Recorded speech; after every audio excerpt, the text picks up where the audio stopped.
Welcome back. One of Australia's most powerful national security leaders is sounding the alarm over a war with China, declaring the drums of war are beating closer. Professor of International Security and Intelligence Studies, John Blaxland from the ANU, joins us now from Canberra. Professor, thanks for your time this morning.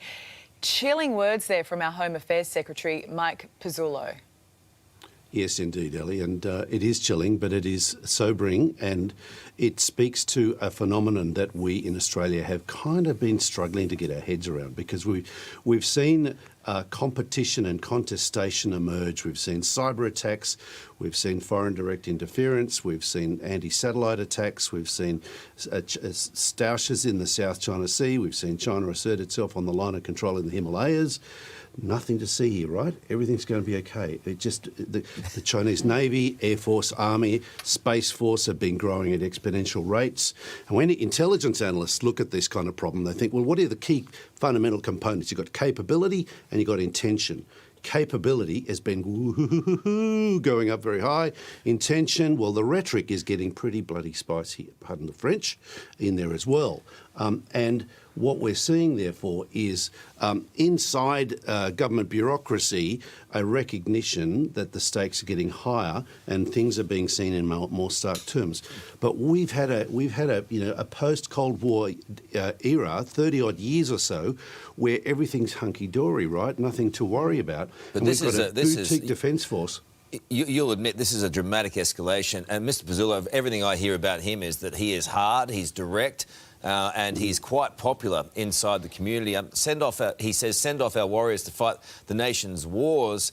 I think if you asked everyday Australians, they don't particularly want to go to war with China, but is it a reality? Are we close to some kind of conflict, whatever that looks like? Well, that's it. And Mike Pizzullo is, I've locked horns with him in the past on occasions as well. He is a forthright, clear-minded individual who articulates a fairly Manichaean, it's kind of fairly dark picture of the world. But let's face it, folks, it is getting darker. But we've got a defence force and a national security apparatus that's actually structured for the good old days. We've got a boutique defence force that's, in terms of, just in land power terms alone, it's about 1.5 divisions. In the Second World War, at its peak, we had 14. So we're way off any kind of ability to respond. So my sense is that this is kind of partly about getting the Australian people to have a bit of an aha moment, if you like, kind of realise that what we're seeing, the cyber attacks, the intrusions, the direct interference, the rhetoric, the wolf warrior diplomacy, the sanctions are all part of an intimidatory approach that's complemented by hard power growing. I mean, seriously growing hard power.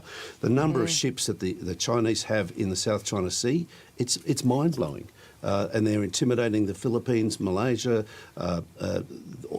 basically anybody in the South China Sea, except perhaps Vietnam, is intimidated to do anything. So the question then is, and this is, I think, where Mike Pizzullo's gone, he says, well, what do we in Australia do? Do we just say, OK, well, we're just going to follow the others who are just pretty well intimidated All right, look, or do we back up on the alliance? It's incredibly ominous, no matter what, and I have a feeling we'll be talking to you again really soon. Thank you for your time today. Appreciate it. Thanks, John. Thanks very much.